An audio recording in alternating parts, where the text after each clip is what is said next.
the audience and the performers, you know, I mean, it's an interaction that happens that's magical. It has to be something that you experience to really understand what that means, and to be a child and to be able to go in front of people and do something like this, and the confidence it builds and the pride, it's important for all these kids.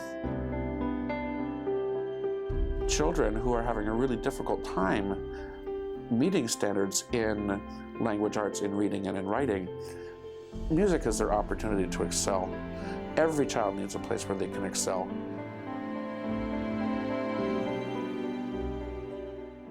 "53, guys, here's the deal. Some of us, our horns were not even close to being up and ready to go at 53. Some of you came in bar 49. If we do this right now, you're gonna do it perfectly. C sharp, not C natural, right? So that should have a C sharp, not a C natural. Same spot, G sharp, ready? Piano, can I hear the viola, please, at the beginning? And everything that you do play, try to remember everything we talked about in section, all the different things.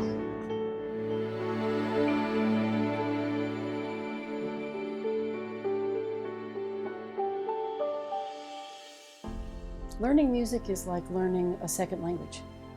You develop your brain, you develop all sorts of cognitive resources that you wouldn't have otherwise at your fingertips. It offers so much to the children. It opens their eyes and their perspectives to a broader richness of humanity.